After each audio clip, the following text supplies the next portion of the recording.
All right, everyone, welcome back. This is episode 3 of the Average Fan Podcast. I am your host, Ben Wilson, and I am joined as always by my co host, Mr. Michael. Hello, welcome everybody. It's a pleasure to be back, to say the least. Yes, we are going to try to get this one out a little bit earlier this week. We know it was after a lot of the games from last week, but you know what? We're average fans. We got lives, so, Yeah, no literally promise. had a Yeah, wedding. Props to the Joneses. They know who they are. But yeah, that's this one. This one will come out soon. yeah. But it was an interesting week. I don't know if you It saw was all of one of the worst weeks of all time. well, Actually, I mean, horrible. just for you, but for the league it was a good one. I know they had a number of blocked field goals. A number of those also returned for touchdowns. That's not every week you get to see that. Yeah, yeah. I mean, that is true. Especially a lot of game-ending stuff in the last couple of seconds. So that was pretty cool. But we won't talk about missed field goals until we get to the Falcons game. Don't worry. Yeah, I can't wait. Um, we'll just go ahead and get started. Let's just rip these games, starting with our Thursday night game from this is week 3. Um, the Bills versus the Miami Dolphins.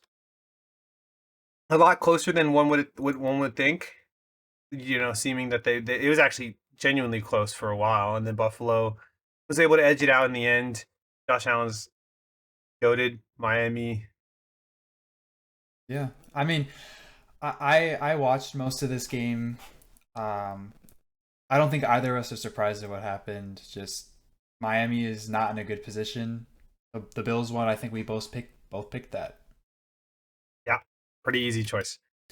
For the next game, we have the battle of the backups with the Bengals playing at the Minnesota Vikings.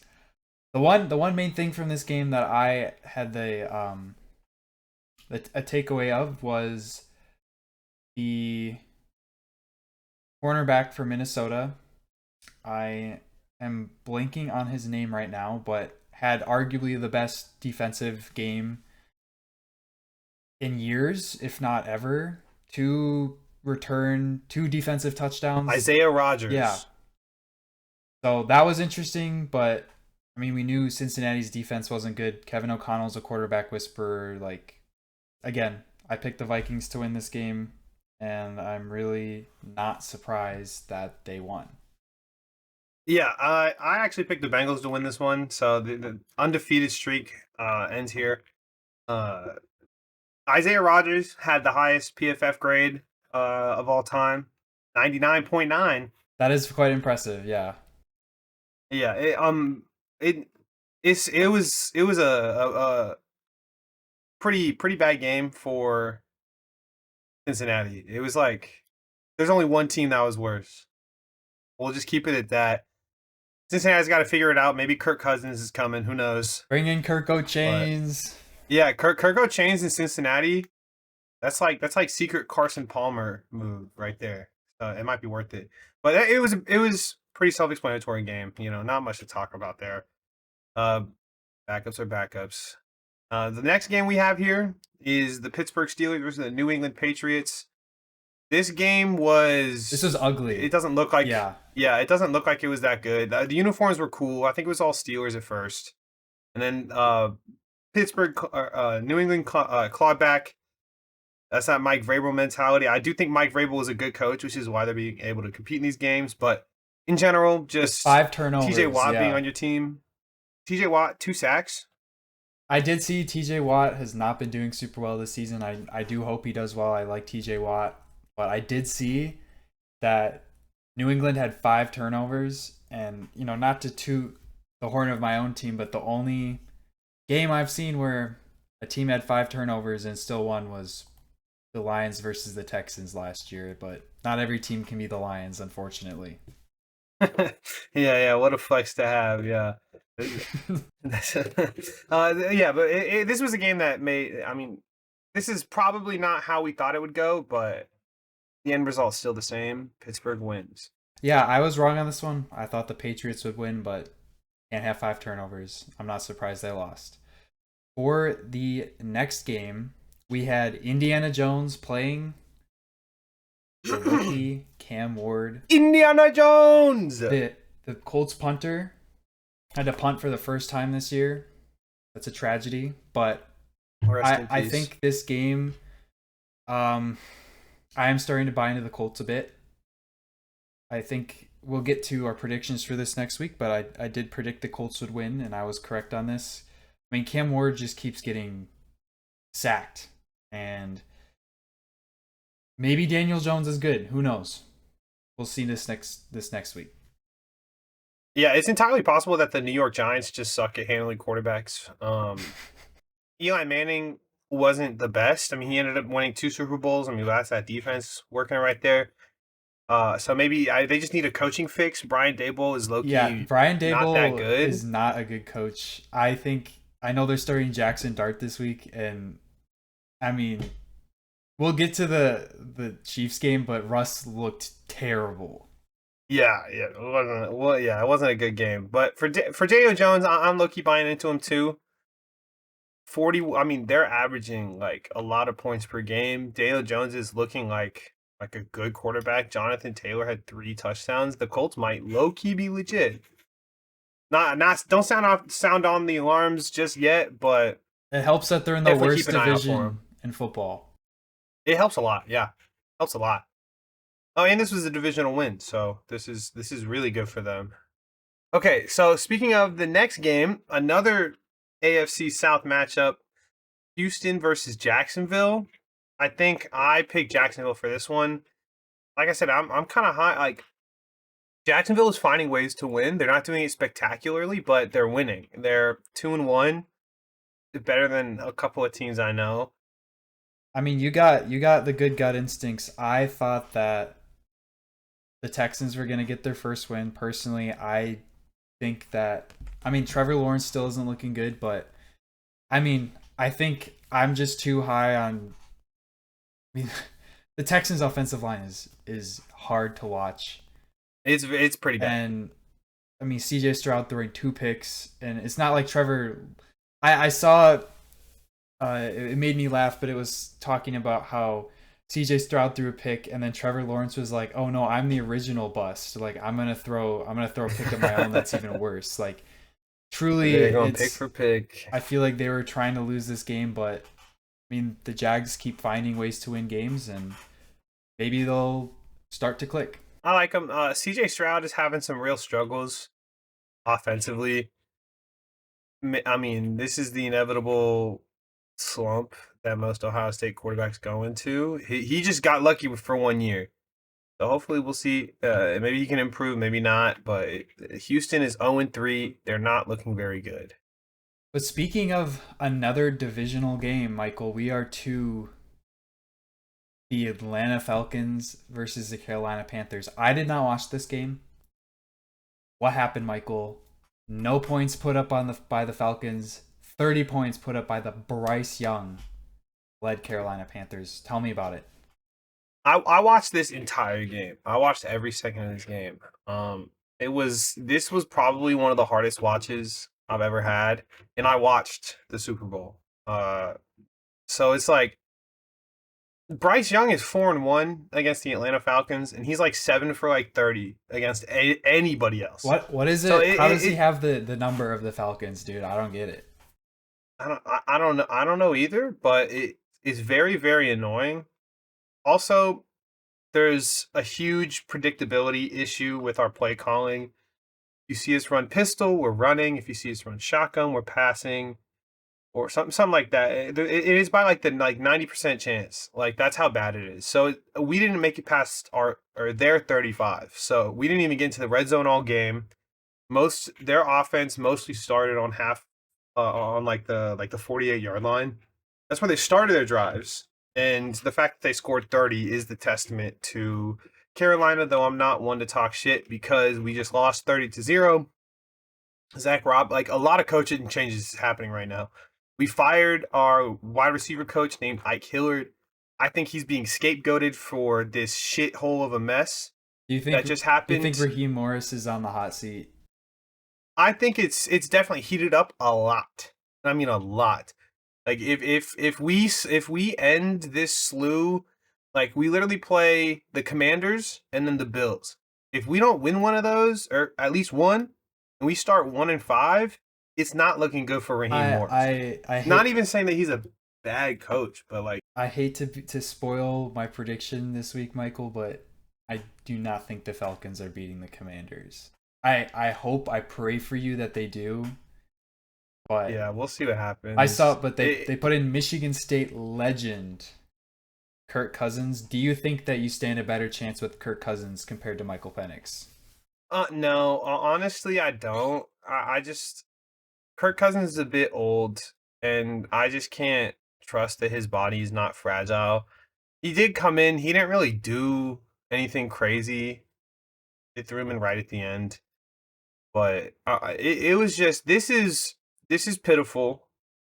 The only good thing that happened was Bijan Robinson, like, was the only person keeping us like somewhat consistent. Our team out, yeah, I hope not. They outscored us by, or we out yarded them by 100 yards I almost. saw I that. think Yeah, I meant to bring that up. Didn't did did that did Michael Penix is throw a pick six? insane. Is that like Yeah, Michael Penix was being like bullied the whole game, and he just started so panicking. Mr. Like, Penis went flaccid is what I'm hearing. yeah. I'm still repping him though, so Hey, you gotta you hey, he's live gonna he's gonna put his penis in your mouth and make you say Penix. Just remember that it's gonna you happen one day. you I'm still live confident. you live and you die by Michael Penix. Last Yeah, thing I'm going to. last thing I want to just tell the viewers because I found this amusing.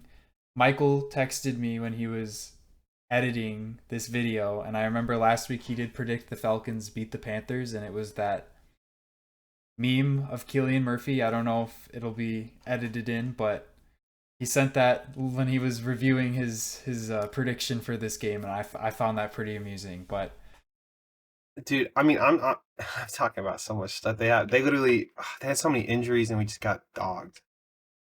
All right, I'm fine with moving on because this is not. It's not the best. It's not the best memory. I won't lie to you. We just have to do better. but yeah, Period. but this next game is arguably the game This of was the a week. really good one.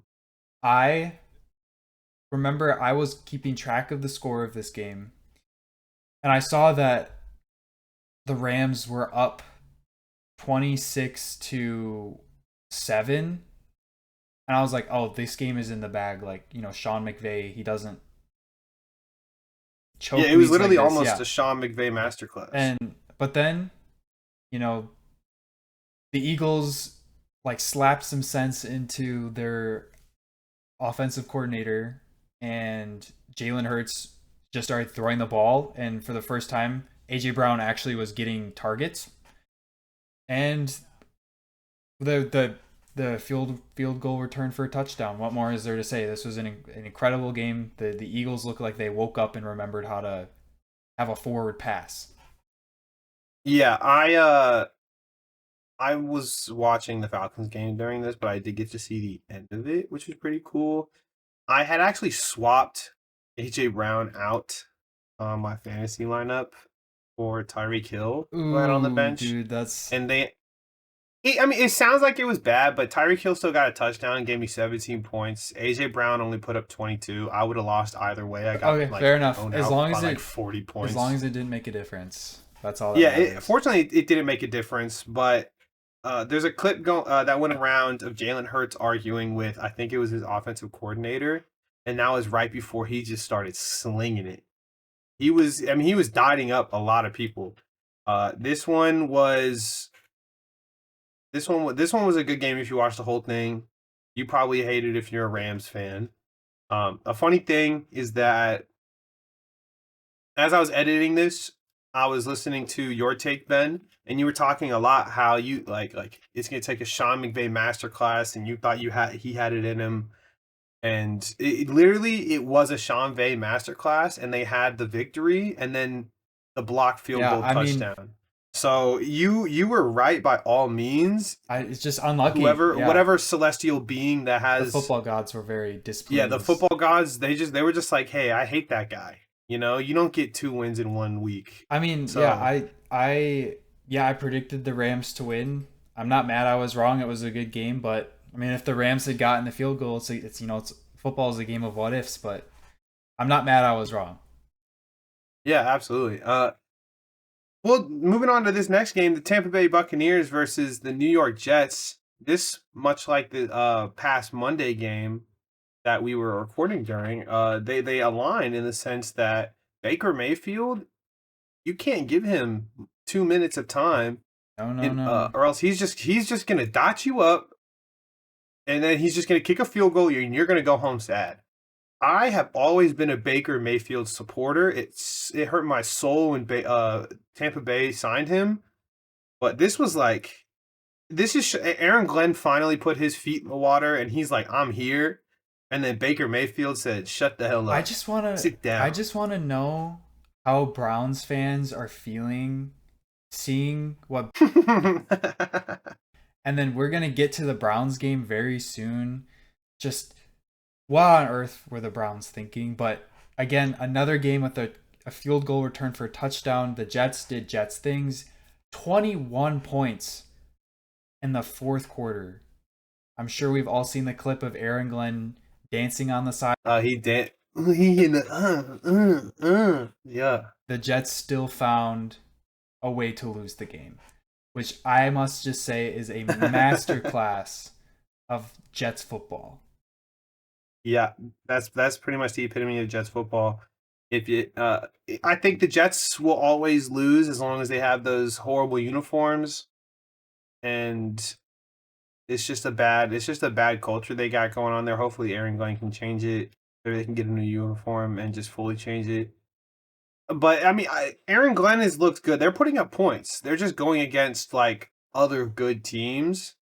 Once they start, hitting the middle of the pack or like the bad teams, they might actually start pulling some out. But as of now, 0-3, Tampa Bay Buccaneers 3-0. Looks like Tampa's probably going to win the division if I had to guess. I'm very So, sorry for your loss, but I do agree. well, yeah, we'll see what happens There's still a lot of in the season future. left, but There is a lot of season left, but I'm not looking very optimistic. This next game hopefully will show us. But moving on, we have Washington versus Las Vegas. this game, yeah, this was a. I mean, there's not much to say about this. Again, for some reason, I buy into the Raiders. Are like, oh, maybe the Raiders. I didn't think they'd be good, but I thought that maybe the Raiders weren't going to be bad. But there's something about this organization that just reeks. It's so stinky. Like, I know all of Geno Smith's, I mean, on the surface, Geno Smith threw for 300 yards and 3 touchdowns. That was all in garbage time. That was all in the fourth quarter. Doesn't count. They were losing 10 to 30 4. Sorry, I am not a STEM major, so I don't do math very well. Yeah, we can tell, buddy. Yeah, this was interesting because Marcus Mariota was the starting quarterback, which it also looks like he will be next week against Atlanta, which is good. But Marcus Mariota had a huge rush, and he ended up fumbling the ball after it. So he has those quarterback blues. There's not much to say about the Commanders. They just did what everybody thought they were going to do. But the only thing I do want to talk about on the Raiders was Trey Tucker had 8 receptions for 145 yards and 3 touchdowns, which yielded like a 40-point fantasy game. And I think like point 0.3 people have him rostered, period, even less starting. So whoever, if you guys have like those 12, 15-man leagues where you're picking up literal like wide receiver threes as your flex option, I know somebody is just ecstatic Best today. game of their entire life. Oh Yeah. yeah. They were probably they probably thought they were done. They were kaput. They have like a bad team, and then all of a sudden, boom, 40 points. Oh shoot! Now you're winning. Yeah, I mean that's pretty much it. The Ravens are, or not Ravens. The Raiders are still like cheeks. But yeah, for the next game, personally, I watched this entire game. This game sucked. This game was not fun to watch, but I loved it. It is the Green Bay Packers versus the Cleveland Browns. I did pick the Packers to win, and I am so happy I am wrong. Yeah. The, I think everybody picked the Packers to this win. game was so. I mean, the Packers choked it away. They were up 10-0. The Browns literally couldn't do anything. Joe Flacco, he is a Super Bowl winning quarterback, so no hate towards him. He is a decent backup at best, and he is the starting quarterback for the Cleveland Browns. This is a tough wake up call for a lot of Packers fans. Superman has bled, basically. This was, I'm not even joking with you, like all Green Bay up until 3 minutes when they finally cracked uh into the end zone, got a touchdown, and then it was just the defense clutched up. It was obviously a defensive game all game, but I mean, wow, this was I had the Packers defense in my fantasy, in one of my fantasy leagues, and they had like 15 points, and then as I look and check, it says like 10, and I was like, man, how did you lose 5 points that quick? And then I went on Twitter, and someone was talking about, I can't believe the Green Bay Packers just lost. Oh, what? Like, how did they lose? It was just 10-3, like 3 minutes left. Like, what are you talking about? You go and look. Oh, wait, they did lose, and then you start watching everything. Wow, what a way! What a way to break out the new Cleveland Brown uniforms. I love those uniforms. Good helmets. What a team to beat as well. Especially in this fashion. This is what Green Bay has to do, is they have to sit on their run game and their defense. And that's what they did this game, and they were able to cook the other team. Cleveland's defense is scary. I will give them that. They have just every part of the game, and it's like the Packers just not play well. Like, did their offense play bad, or did we'll see next week. They are playing the Lions, but I mean, Jordan Love, I like the theory of every game he's gonna throw the worst pass you've ever seen, and it is going to get picked off. And that basically broke the straw that broke the camel's back in this game. This loss was on Jordan Love for that interception, and I could not be happier for it. But I don't real quick. I don't know if you ever heard them talking about last year's Saints with the Colts, because they thought it was a one trick pony. It might it could be the Packers. The Packers had two crazy games, and all of a sudden you can't even score 13 points against the Cleveland Browns. I hope so. And I do, again, I think, and we'll talk more about this when we do our predictions, but if the Lions win by more than 2 scores, I think it just shows that the Packers might have come down to earth. But for our next game, we have the Denver Broncos and the Los Angeles Chargers. Justin Herbert, I don't know what you think about this, Michael, but he's starting to look like an MVP candidate. I saw some of those plays. I know he had a pick, but I mean, he's looking scary. I'm gonna give it another week or two, but I do think that Bo Nix is having a sophomore slump. I don't think he's as good as I thought he was. The Broncos need to start winning some games. Relish in being annoying ball more than me, but I'll admit when I'm wrong. But Yeah, I yeah, mean, that's so good for you, the bro. Chargers are. I mean, they're looking legit 3-0. They're playing the New York Giants. I mean, Kansas City needs to start winning some games. The Broncos need to start winning some games. I mean, the Chargers are 3-0, and then every other team in the division is 1-2.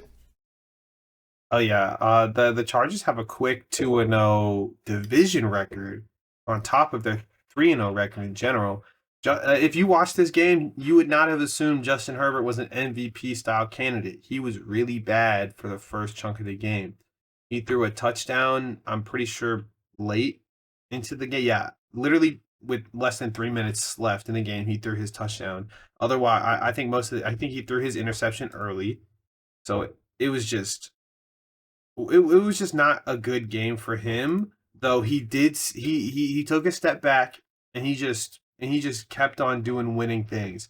Because it's not like the Denver defense did nothing. I mean they're getting sacks, they're getting interceptions. Their The Denver offense defense is is good. just slumped. It, Bo Nix is having his sophomore slump. He's not playing horribly, but he's not doing anything to get the wins that they need, which is entirely why he's Honestly, I'm starting to blame Sean Payton too because I just think from what I'm seeing, he's just not coaching good games. He needs to kind of yeah. get Well, his head, you know, out of his ass, and he needs to start like he needs to start coaching and switching things up and not just like sticking to what he could do when he had Drew Brees. Bo Nix is not a top 5 quarterback of all time. yeah. Unfortunately, not. I'm here for Sean Payton and his downfall.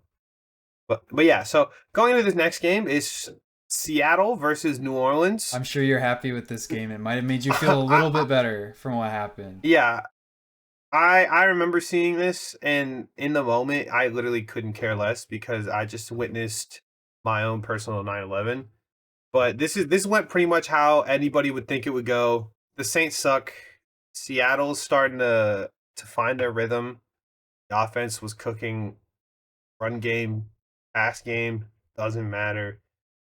New Orleans never had a chance. They probably won't have many chances in most. I am praying that we get to see another 0-17 team, the first 0-17 team of all time. I would I would like love for that to if be the the Saints. Saints, I'm guessing for you, Michael, even if the Falcons don't have the best season, the one thing that could just make you feel a little bit better is that the Saints don't win a single game. Yeah, the Panthers could literally shut us out at home next. But like if the Saints go 0-17, bro, I don't care because that's beautiful. That is art, to say the least. All right, for our next game, we have a toilet bowl between the Cardinals and the Yeah. 49ers. I thought the Cardinals were going to win. I wasn't that far from being wrong. It was a 1 point difference. And Marvin Harrison Jr. had the worst drop I have seen this season so far. Oh, I saw that clip. Yeah, And that was I pretty mean, bad. the Cardinals lost this game. I mean, they lost to Mac Jones. And no hate to Mac Jones, but I mean, Like you can hate Mac the Jones 49ers, the 49ers lost Nick Bosa for the for year. the Yeah. entire year. I don't really like Nick Bosa that much, so I'm not. I mean, obviously, I'm not happy he got hurt. I hope he gets well, but you know, Yeah, he's really not. He hasn't been my favorite no, player he's either. he's not But he's not no, my. nobody ever wishes this. I don't wish that on him. He's just not my favorite person. Nothing about him as a player, but I mean, the Cardinals got to start proving that they can be clutch because they got a safety, they had the ball, and then they did nothing. Yeah, they had a chance to go 3-0 here, get a division win, and take hold of the division itself because this is a divisional game. But instead, they it flips to San Francisco. I think this is purely a Kyle Shanahan experience thing. I don't think Jonathan Gannon has played in super heavy games like this, especially early in the season. I just don't think he hasn't been built for it yet. But I do think he's going to settle in. I just this was mid game. James Conner also went down with an ankle injury that's going to have him out for the year, so that didn't help. No disrespect to Trey Benson, who is their backup running back. I picked him up in fantasy as well, but I mean, a lot falls on Kyler Murray's shoulders now, and he can't carry a ton. No, I mean, he's just a little So guy. yeah, and then when your premium pick wide receiver is dropping, not even joking with you, like a type of pass that you'd throw playing catch with your son in your yard. And that pass Like would have won them the game too. That's the part that yeah, is like the most frustrating. literally it would have won them the game. I mean, hindsight is 2020 and all, but like, I mean, you can't. That offense is not looking very good, but like they have the star power to be good, and they're just not doing it. So we'll see how they go from there. I like Jonathan Gannon, so I think he's going to improve, but 49ers take this one, 3-0 division lead. Yeah, then this next game is another divisional game. I guess this is, the week of the divisions. This is Chicago versus A Dallas. divisional game. Yeah, yeah. Isn't that crazy? Everybody likes it when Dallas loses. The Bears, though, the Bears look good, which I think is entirely but Dallas's fault for being bad. Caleb Williams, 300 yards, basically 4 touchdowns. He cooked. Dak Prescott threw 2 picks. He didn't. This is the first time the Bears defense actually looked good, which is surprising. I think Dallas has the worst defense in the league. Undoubtedly, it's one of the. It's if it's not the worst, it's one of the. It's one of them. 31 points from the Bears, who have struggled to get in the end zone at all. Basically, this is not a good look for them. This high-powered offense that they're supposed to be is also only putting up 14 points, and now CeeDee Lamb is going to be out for I think like 4 to 8 weeks. So that's not looking good for them.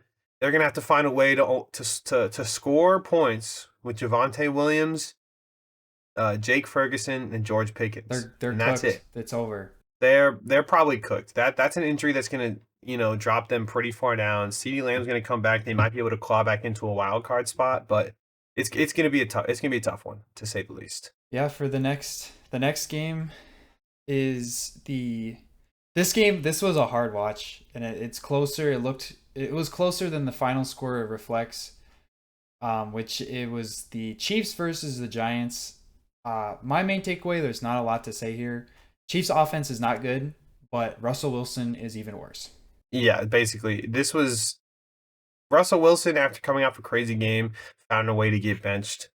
That's all you have to say about that kind of offense. They scored 3 field goals. That was it. Patrick Mahomes can only do so much when your leading receiver is Tyquan Thornton. When you have like Hollywood Brown, and I guess they don't have Xavier Worthy, but they do have Travis Kelce. Something's got to fix with the Chiefs. The defense still looks good. The New York Giants defense is good. Their offense is bad. That's just the sum of the story. Yeah, and then for the last game of the week, this was a wonderful game to watch. It was the Lions at the Ravens. Everyone was doubting the Lions again. And I will say I don't think the Ravens defense is the best, so I'm not going to come out here and say, "Oh, Lions going straight to the Super Bowl," but I mean, they got 7 sacks on Lamar Jackson. David Montgomery, 151 yards. We had 4 rushing touchdowns, and Derrick Henry had his 3rd fumble in 3 weeks. Yeah, this is pretty bad if you're a Derrick Henry enjoyer. But for the Lions, that fumble came from the hand of Aiden Hutchinson. From the hand of God huge. himself. and this was like a one-play fumble return or fumble recovery on great field position, though you guys did end with a field goal. This is good for your defense because you guys did kind of suffer these first, at least game 1 against Green Bay. But now you guys, like I said, you start to settle in. You're finding an identity. This is still like a potential Super Bowl matchup. I mean, it was 21-21, and then Detroit just found a way to keep going, and they ended up scoring 17 versus Baltimore's 9. Lamar Jackson is not the clutchest, as we know, and that's the kind of thing that was on display here. Was he just fell back into the hole that he was in before? But yeah, that wraps it up for this week's recap. Michael, what is our next section? So now we're moving on to our scheming. We're gonna talk about popular 2-man route concepts and how to defend them. This is gonna be an expansion on what we talked about in the previous episodes. So you'll hear a lot of things, and different words that we've taught or learned, and now you get to see them kind of in like an actual like context. Yeah, so we'll start with, I will give what the passing concept is, and then for each one, Michael will then talk about what the traditional defensive counter is for that, and we have a couple that we've picked.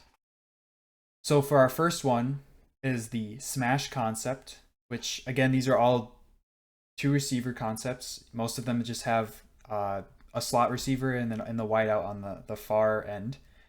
For this, there are two routes. One is a corner route, which is on the outside and a hitch underneath. So one is going out, and then the other one is kind of going up and then in. And the purpose for this is it stresses a cover two defense by attacking the zone behind the corner, which are the people that, for those who are also average fans and might not know what every position is, essentially the corner is the one stopping the wide receiver. And it is in front of the safety, and those are like the last line of defense. Those are the people all the way in the back. And so this is hitting the seam between the corner and the safety. So it's kind of the gap in the defense, and it's trying to kind of keep stress testing the secondary. This one I think targets cover two, specifically, which is why you have to throw in an extra guy in there and go cover three. This one covers that deep corner route that you're talking about, and then the curl flat can jump on the hit or the hitch. Hold on, I'm gonna redo that one. The curl flat defender can now jump onto that hitch route. Another thing that you might hear is a cloud corner, referencing last week with the cloud when the guy just kind of sits above, he doesn't drop down. The corner is gonna sit above so he can squat on the hitch. So now, like, you can't toss to that guy. So your next read is that far side corner route, which the safety is gonna take. This one is yeah, that's the defense for that one. So for the second one, it is called the slant flat, which is also known as the dragon concept. So there are two routes. It is a slant, which is the inside receiver, so the slot, and so they run straight out towards the sideline. And the second is the flat, which is usually a running back or a wide receiver, so they go in and then they cut towards the middle of the field.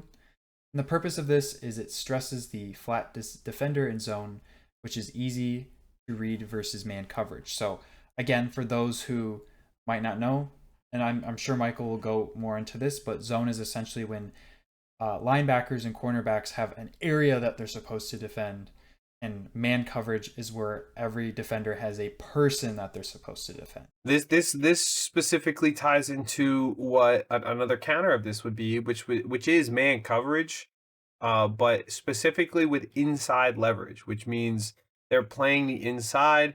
So if they try to go when they cut inside, you're either underneath or you're in a really good position to make a play on the ball. So that's kind of making it hard to slant, which is one of the hardest things to cover. Another thing that you can do alternatively is a cover three, which will allow the safety to come down and take away that slant. So now you're getting rid of that. And then it's just about defending the flats. So it's emphasis on where you place those force players that we talked about last week. And so for our third, it is the levels concept. And there are multiple different ways that a levels concept can work. But essentially, it is when both of the wide receivers, or just anyone who is a receiver, they both run out and kind of run a same route, but they have different depths of target that they would have. And so this kind of puts a stretch on the defenders. So there's one that's closer to the quarterback and there's one that's further out. There's a difference. There's something called Z levels, which is where the one on the inside is closer and the one on the outside is further away. And then there's the Y levels, where the one on the outside is closer in and the slot receiver is further out. And so this is, easy to mask different concepts. It kind of makes it unpredictable and is a potential for an explosive play. Yeah, this one's pretty simple in terms of how to cover it. This one's really just man coverage. So the levels concept becomes whether or not your player can run their concept better than our players can defend the concept. If you do plan to run zone, the middle linebackers or the other whoever has the hook assignment is going to end up dropping a bit deeper in order to take away that dig if they opt to go that route. You can also go cover two, man coverage, where you have those two safeties up top and you're still going in man, but the safety is actually going to end up helping around the top. So you're disguising like the corners are trying to block that long route, but it's in fact the safeties, and then the corners are going to try to get that underneath. Yeah, so for this next one, this is more of a close in um, concept, which is the mesh, which basically you have two of the receivers crossing each other very close to the line of scrimmage. Um, and these become vertical routes as defenders clear. So they kind of crisscross in front of the quarterback and then go out. And the purpose of this is it's very good against man's coverage. It kind of keeps the cornerbacks on their feet. It's hard to keep up with the receivers because the receivers are the ones in control when it comes to a route like this. Yeah, especially when you're running across, I mean, you're basically running right behind your line. The choices you're trying to get a pick. So in man coverage, you can easily get a guy free, which is why the coverage is actually zone. You can do cover 3 or cover 4. Basically, you just need guys kind of along that strip right behind. So if they do run their mesh concepts, you either get a pass breakup or they get max like a yard or two. This is a really hard concept to cover, especially on short downs, or like if you're just trying to get chips, like if you need to go like 3 yards on third and then another three on fourth. This one's really, really good to get that. But if your players are smart and you have a good core and you can just run a good zone, and that can pretty much take away a mesh concept. So the next concept is kind of the opposite of a mesh, and that is verticals. These are some of the, these were going to be some of the best plays you see. A lot of people are fans of these and they don't even know it. We went over last week, a vertical route is where the receivers just run straight out downfield as far as they can go, which gives the quarterback an opportunity for a explosive play if they're able to connect with the receiver. And this purpose is to stretch the safeties out and put stress on the deep zones. So this really will test the secondary. Are their cornerbacks prepared? Are their safeties prepared? If there's any opening on this can be a momentum swinger for a game. This can be the result of a 20, 30, a 40, just a straight up touchdown if the defense breaks. A lot of vert plays you'll see in the NFL. The announcers will talk about blown coverages because realistically, it is pretty easy to block a vert concept. I mean, you just send some guys down. A popular one is cover 4 or quarters, when you're sending all 4 of your cornerbacks into deep zones, and then you're having your safeties move up front. Um, Another one you can do is cover 2 man with safety help, so it's almost like a 2v1. That's pretty common. Usually they're not running 4 verts. That's more of a Hail Mary situation, even though I know it is a popular play in Madden. But We've all typically been it's there, going to yeah. be yeah. We all run it every once in a while, but especially when you start crowding your verts, it's easier to cover since you know if 3 guys are in one spot, you really only need 1 or 2 defenders uh, down there, just because that it's just gonna make it a Hail Mary toss up type of play. But yeah, this one's pretty easy, but like Ben said, if for some reason the wide receiver gets open, catches the ball for whatever reason, they're huge chunk plays that can be game changing things. Yeah, and so for our sixth and second to last, we have the stick concept. And for the routes, they are quick out, flat routes, which we did discuss earlier, but that's basically just, going straight out quickly. And it gives the quarterback kind of the option. This is a lot of play action plays. So it either gives the quarterback the option of passing it off to the running back or making a very quick completion. I know a lot of teams run this, especially when their quarterback is good at reading defenses. It kind of gives the quarterback the reins of the offense and lets them set a rhythm and lets them kind of pick apart the defense if they are able to do that. And the reason that they do this is it's a very quick decision. So defenses have to be able to react. They have to be able to read what is happening at a very high level. And this is also very good for zone or attacking the zone. Yeah, absolutely. This one's red zone concept often. It's to get those short yardages, just kind of like the mesh concept was. But this one's a bit different. This one is almost purely like your corners or your linebackers, whatever, they have to have good reaction time and they have to have the intelligence to know where things are going. This is something that all you do is coach aggressiveness. If something happens, but you have to have tight man coverage. Um, Otherwise, if you're running a zone, you need somebody with like someone who sits on like a stick or something like that, while somebody else will attack the flat. It takes a lot of communication to beat this, and you really need to choose who's doing what, because this one's very easy to attack a defense since it's really short and it's really quick. And so, last but not least, we have the sail concept. And this one is also pretty easy to understand. This one, basically, the receivers um, go towards the same side, either side, like basically either sideline, and they have different depths of target. So one might be close, one might be medium, one might be far. And this really gives the defense, it's a pop quiz. It's like, okay, can you cover close, can you cover mid depth, and can you cover deep?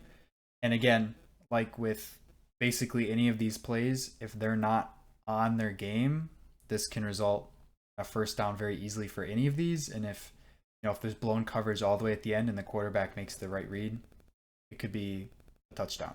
Yeah, this one's pretty hard to defend unless you have people back there. So half the battle is recognizing it early and being able to adjust, where you can send, you know, four corners or two safeties in a corner. Um, Cover three, cover four is very popular. I can't remember 100% who went over um, cover six, but this one's also listed as a cover. Um, it's really just shutting down, their concepts and what they want to do, which is pretty easy for a lot of corners to kind of pick up on, especially when you have four of them back there. So it's really just about getting as many guys into your secondary as possible. You might end up suffering with allowing them time to throw, but if you can potentially get a pass breakup as a result, usually you'll take that chance. Yeah. Yeah, that'll be it for our session today. It was a great scheme. Um, I think now we'll go ahead and move on into our pick'ems for this next week. Week 4. Yeah, it's gonna be there's some good games this week. I know you can say that basically every week, but uh we have an international game. Who doesn't love a game at 9:30 on a Sunday? Um Yeah. but so for the first one, we have a battle of winless teams. We have the Tennessee Titans taking on the Houston Texans. I don't know what you think about this one, Michael. This one still feels like a no-brainer to me. I know the Texans are 0-3, but I still think they are definitively the better team. Yeah, this one's kind of a no-brainer. It's not like the whole Texans team has been playing bad. Their defense is actually playing pretty well. Will Anderson is playing just as good as he left off with. I think he's had a sack in each of those games, if not just two. I know he has at least two. Uh, Tennessee is suffering from being mid. Brian Callahan is having a really tough He's time he's gonna be when people are fired. already coming. They like you go into the season. I know you have Cam Ward and all, but you go into the season knowing you just had the number one overall pick. You just hired a head coach. Like, you're not going to be good. And if you thought you were good, that's on you. And they're still calling for his head. That means he is mismanaging often. I don't watch a ton of Tennessee games, but I do see online a lot of people do not like what he's doing. So I'm not confident in the Tennessee Titans, though I wish I could be, because there are a couple of players on that team that I really like. But nevertheless, I'm going Houston. This next game is between the Chiefs and the Ravens. I know the Chiefs have not been good this year, but this is still going to be a good game. The Chiefs always find ways to win, or at least stay in it. but I can't. It's hard. It's hard for me to say that the Chiefs are going to go 0-4 because I Oh, don't they think have a one. They have one they've gone. win. Oh, they did Yeah, win. they beat the Oh yeah, Giants. yeah. I don't know how I forgot that. Um, but I don't know. I don't think they're gonna continue losing. But I like this one's at home. I think the fans are gonna get into it. I kind of want to go Chiefs here. The Ravens are what, like one in? They have one win as well, right? Yeah, basically whoever wins this or whoever loses this game is gonna be 1-3. I will say Yeah, I am gonna be picking the Ravens. I just think even though the Ravens defense isn't very good, uh, I just I think they're gonna be mad about this last week. They keep losing to really good teams and in close games. And I just think Lamar Jackson is gonna lock in, and I think he's gonna just torch this Chiefs defense, which is noticeably taken a step back. yeah, yeah. We'll see how it goes. Good game either way. Um, moving on, our one of our friendly Monday night footballs, Another game of two winless teams, might I add. Perfect week. and it's a divisional game. This one is Miami versus New York Jets. Miami's had a couple, I think a day or two extra than the Jets have had, and this is in Miami.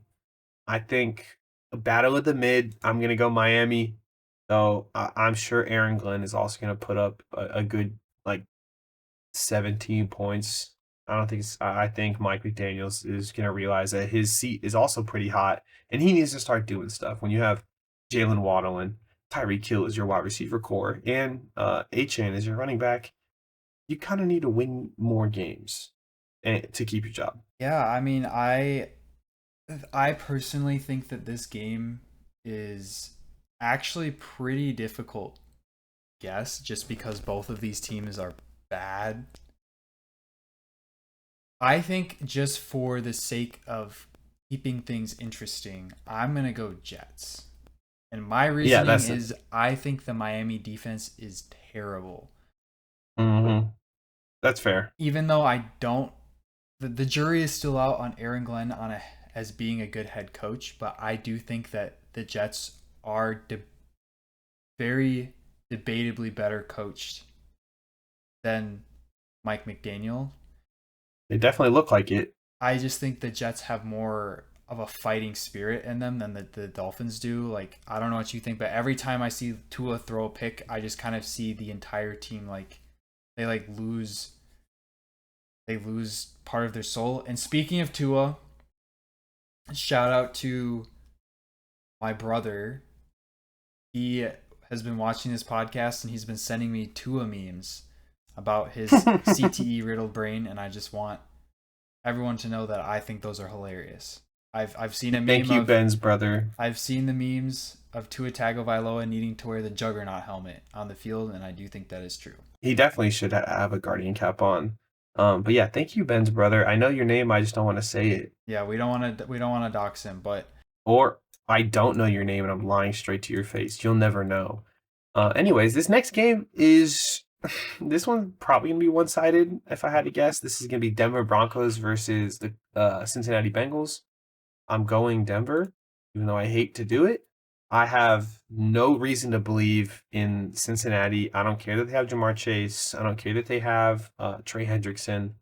Cincinnati does not look good. Jake Browning is a backup quarterback. Fortunately, that's just what it is.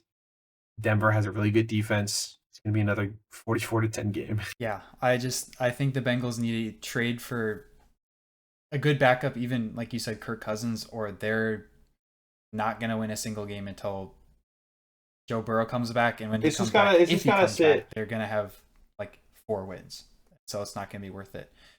But for the next game, this is the first international game of the season, the first ever in Ireland. Please correct me if I'm wrong, but I think that is true. We have the Vikings taking on the Pittsburgh Steelers. And I just need to check what I did in this Pick'ems league I'm in because that's how I track. If I'm correct. I picked the Steelers to win this one. My reasoning is even though Kevin O'Connell is a very good coach and he's able to get the most out of his quarterbacks, he has this tendency to make someone elite for like a week or two and then they fall back to earth. And we're talking about Carson Wentz here. And in a I duel, love Carson Wentz. I guess my thing is if Aaron Rodgers can just have a good game and the Steelers defense can just play okay, I think this will be a close one, but I do think the Steelers will win. I don't trust Aaron Rodgers after flying. I think something's wrong with his bones and his body.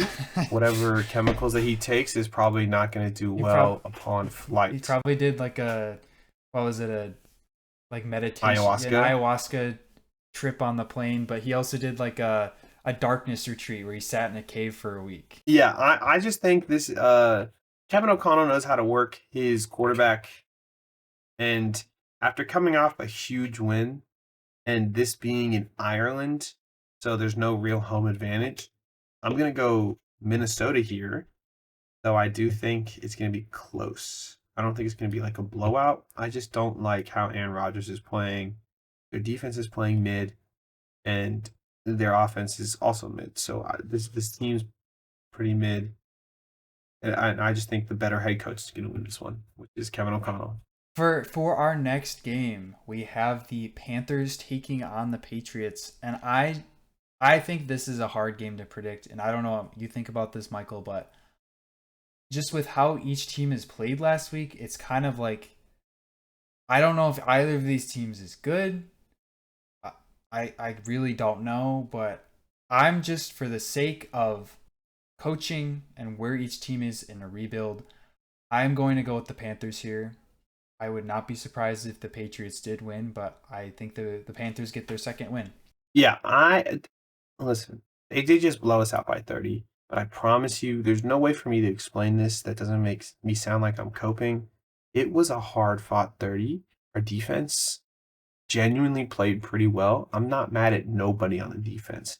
It was really hard for them to cover what they did cover, and the fact that they ended that game with 30 points is more of a testament to our defense and their offense not being able to capitalize properly, versus the other way around. So with New England already playing decently offensively compared to what everybody thought they were, I am inclined to take the home team here in New England. Maybe I'm just a hater. I recognize it if that's what it is, but I still don't have any faith in the Panthers. I kind of like New England in this one, which is why I'm going with them. Um, this next game, New York Giants versus the Los Angeles Chargers. Jackson Dart makes his NFL debut today, or not today, He's but that he's that getting game. fed to the wolves. Yeah, this is against a defense that has been playing pretty well, a team that is 3-0 and a quarterback that has talks in becoming an MVP. Versus the only thing that might shift in New York's favor is the offensive line of Los Angeles kind of gives up a little. I don't really foresee that happening, even though New England does have a good defense. Justin Herbert is playing beautifully. Madison Beer, new music video. He's not going to lose. I'm going with the Chargers. Yeah, I mean, I have to agree with this one. I saw flashes in the Chargers last year, and we all know what happened in the playoffs, but I just think the Chargers are the better coached, better quarterback, better weapons, better all around. I just think they are the far superior team. Unless Jackson Dart goes out and balls out, which I'm not saying is out of the realm of possibility. He looked good in the preseason. I wish nothing but the best for him. But if your first NFL start is against Chargers, which have a very good defense, I just don't see this game.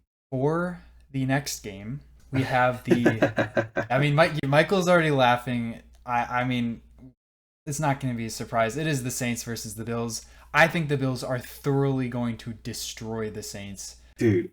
Uh, I mean, Josh Allen he probably could put up like 450 yards from scrimmage.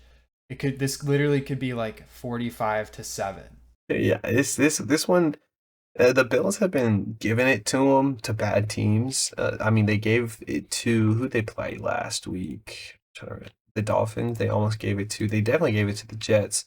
And then, I mean, that spectacular Week 1 win. The Saints have been getting blown out like it's nobody's business. So this one's pretty easy. I don't have to go off into it too much. Bills win. Next game, friendly Lion game. This is going to be Detroit versus Cleveland. I have their defense starting. I don't have any faith in Detroit, in Cleveland. Sorry. This one's going to be an easy Detroit win, You keep and almost slipping up, dude. If for some reason Cleveland wins, like your subconscious was right. listen, man, they did just beat the Green Bay Packers, who were thought to be like the best team in the NFL at the time. So I hold your heart. Like, don't think this is ever over. Joe, the Flack attack is coming for you, and listen, it's menacing. Anyways, I do think the Lions are gonna win. This one's probably pretty handedly, even though I said that last time. Nobody can really expect a team like Cleveland to just suddenly become a professional football team. No, I agree. I do think that this is definitely one of the biggest tests that the Detroit offense is going to face probably all season. Cleveland still has something to play for. I mean, they have Miles Garrett. This is going to test the O line of the Lions. This is going to uh, see if they can put up points on one of the best defenses in the league. I think that the Lions probably will be in control of this game. I think they'll probably win by at least a touchdown or two. But I wouldn't be surprised if the score was like 3-17,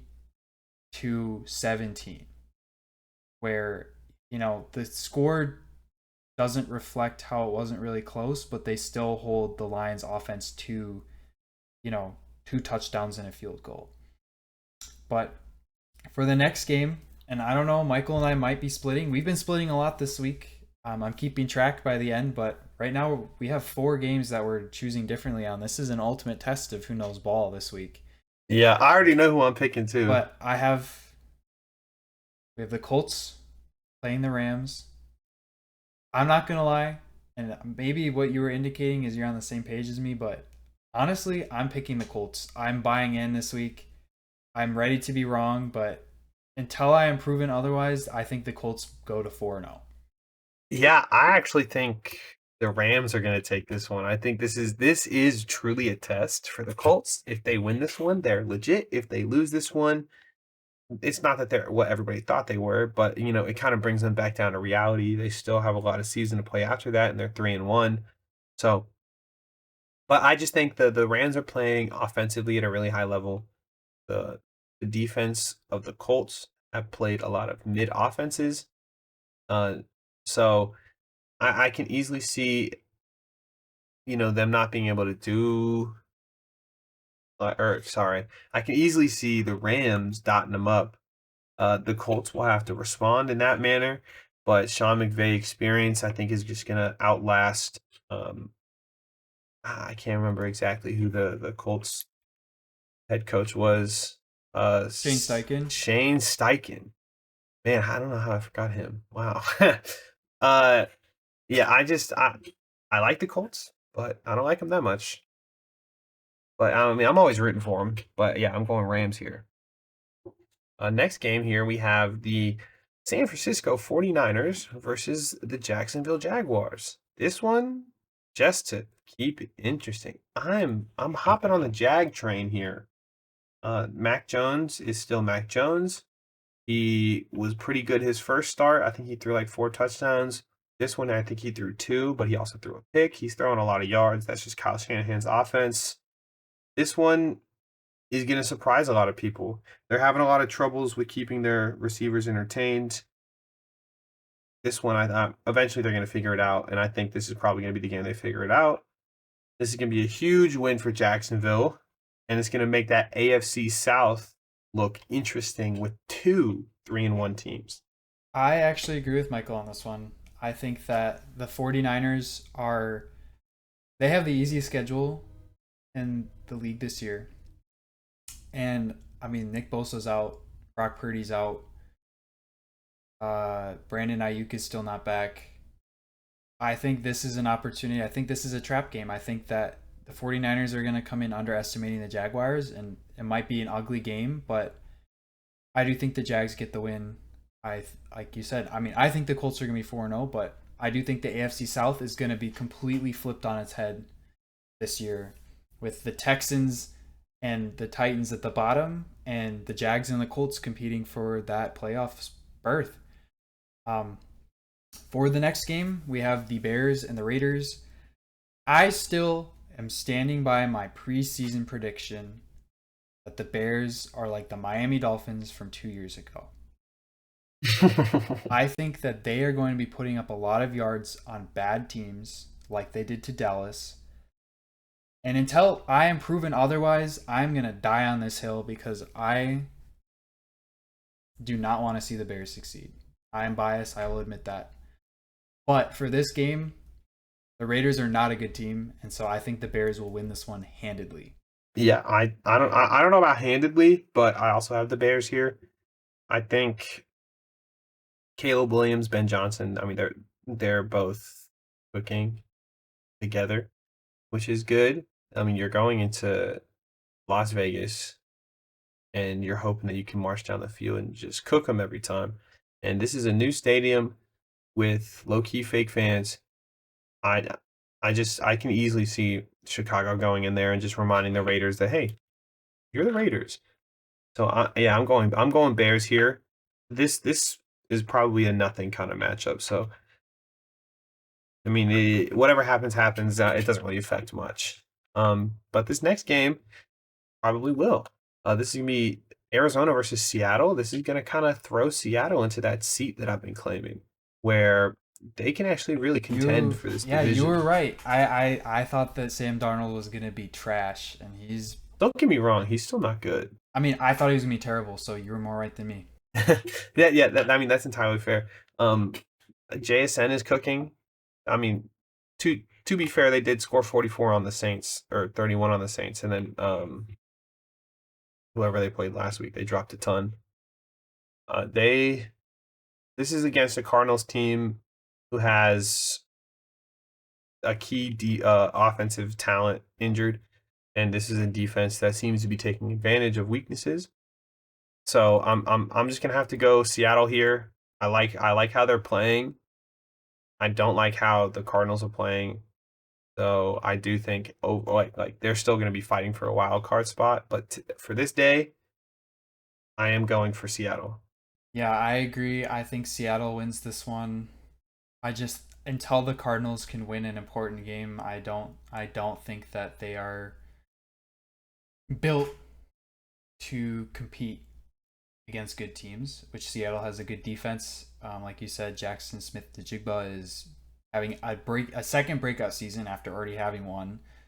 Yeah. Um, yeah, I don't have much to add for this next game. This is an interesting one. This might be another hot take, but this is Eagles versus Buccaneers. I think the Buccaneers will win this one. Again, this is two undefeated teams, and the Bucks have had the Eagles number for the last couple years, and I don't see that changing. I think Baker Mayfield is going to torch the Eagles, but I know Mike Evans is out, so we'll see if Emeka Ibuga is good.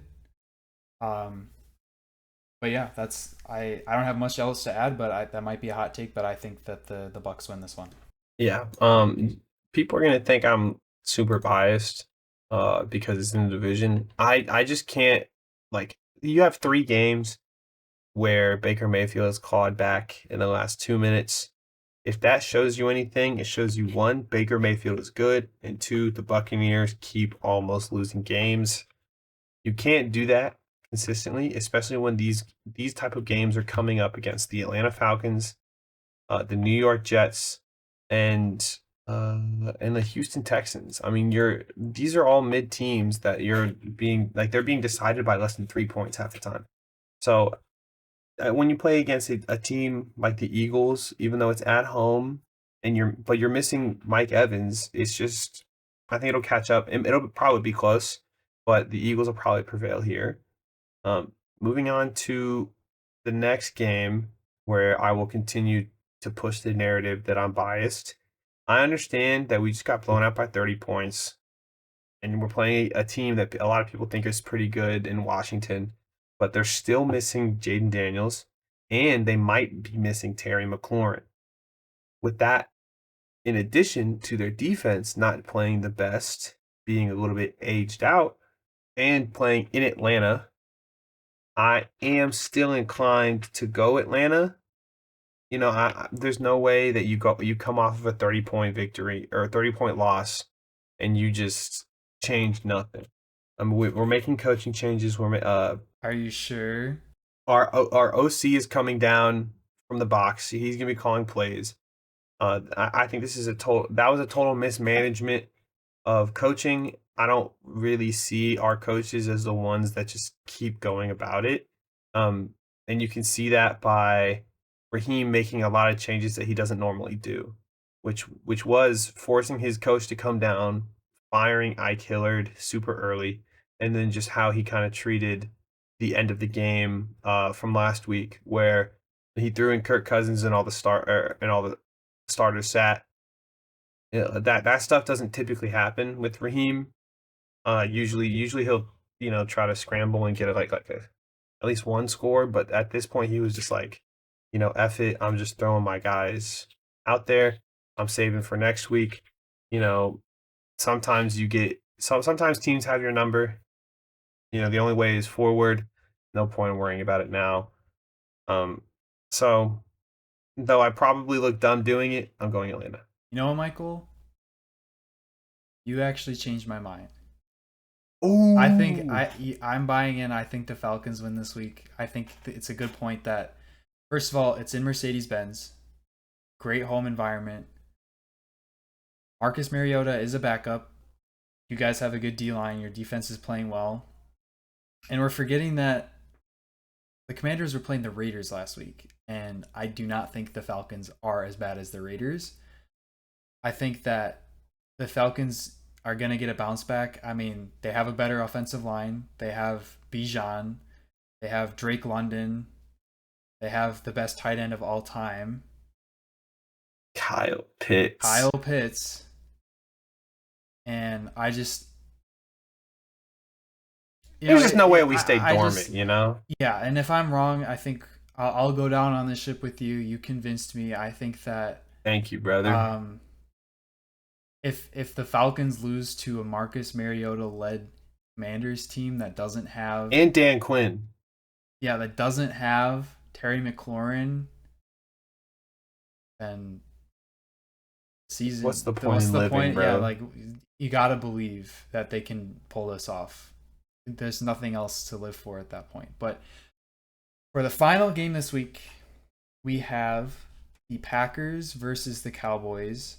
I don't think this one is that difficult. As much as I despise the Packers, I think that they are going to handedly win this one. The Cowboys are not good. Micah Parsons is going to come in, and I think he's going to try to kill Dak Prescott. I don't blame him, honestly. I think we're going to keep getting shots of Jerry Jones just sitting there in his demented state. Oh yeah, that's gonna be fire. That's gonna be funny. I mean, I don't have much else to add. I don't think this is going to be a close game. Yeah. I'm not very confident in Dallas either. If the Bears were able to put 41 on your head, Green Bay should be able to put 50 on your head. If Green Bay cannot put up at least 8 points, you have to have a serious conversation. If they also lose, now Green Bay is actually in fraud watch. If they lose this game, they're in fraud watch. I don't care that they're away. This is against a Dallas defense who is letting literally anybody score. I mean, New York put almost 40 on them with Russell Wilson. That's inexcusable. This should be an easy wipe. You shouldn't think twice about it. It should be Green Bay every day. If you have their defense, put them on. Yeah. I mean, it should be simple. And if not, then you don't want to win. Yeah. All right, well, that wraps it up for our pick'ems for this week. And before we go, we are going to briefly recap what happened in fantasy this week. Michael, how did you do?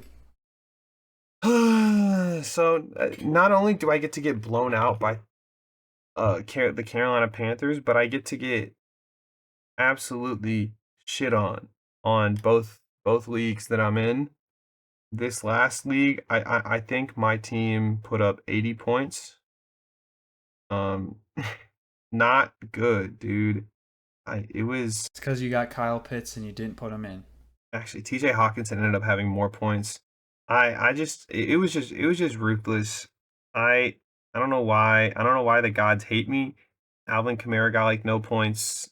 Josh Jacobs got some points, but Justin Herbert didn't really do much. TJ Hawkinson actually had 16. He was my leading scorer. I'm very happy I had him in. But I mean everybody else put up under 10 outside of Herbert, Jacobs, and London, and I have Jamar Chase on my team. So and nobody on my bench did that well either, other than the Steelers defense I could have put in. But my dumbass decided to put in the Atlanta Falcons defense. So I just get to eat that. I get to take it to the chin. My team will not be playing those same mistakes again. I'm gonna put them. I'm gonna practice. Gonna be hell next week. The beautiful thing about fantasy is there's always next week. Exactly. Yeah. How did you do, bud? I lost by You're trash. 0.08 points. And I mean, I had Matthew Stafford in. He outplayed Bo Nix. The person I was playing had Jahmyr Gibbs, who had 2 touchdowns and 67 yards so they had 27 points. I had Bijan. He had 16. I mean, he still did well for how well the Falcons played. I'm not mad at him. But then comes my opponent had Omari Hampton, 25 points. I had Chuba Hubbard, 9.7 points. And then this is where I got a break because they had Brian Thomas, which only had 7.5. I had AJ Brown, who had 23. So I was like, okay, I'm starting to do well. But then they had Ladd McConkey, who only had 8 points. And I'm like, okay, maybe. But then I had Zay Flowers, who dropped or didn't get a 2-point conversion, which they wouldn't have won the game, but it would have won me this. He had 3.3 points. Absolute stinker. And then Yeah, not good. it was Sam Laporta versus Trey McBride. I did better as Trey McBride, doubled the points. And this is kind of, again, I had a good flex player. I had Cameron Sutton, 24 points against George Pickens, which had only 18. My Patriots defense, or their Patriots defense, did worse than the Broncos I had. Jake Bates outplayed Brandon McManus. But the worst part is I had David Montgomery on my bench, who had 151 yards and 2 touchdowns and had 30 points in fantasy. And if I just put him in instead of Chuba Hubbard, I would have blown out my opponent. But should have trusted your bias. I should have, but that's what happens when you try to think with your head instead of your monkey brain. Okay, well, thank you guys so much for watching. It's been an amazing episode. Thank you, Ben, for being lovely. Your voice pleasures me. Oh, you flatter me. If you guys heard anything that you liked a lot, leave us a comment. If you guys have anything that you want us to go over concept wise or any ideas, we'd love for you to hear them. Otherwise, just give us a comment, like, subscribe, whatever you can. Yeah, thank you guys for tuning in again. We see you. We see you, and we're in the closet. We're watching you. But no, we're just doing this for fun. We're just 2 average fans, and we'll be back next week. Yeah. Thank you all for watching. Bye-bye.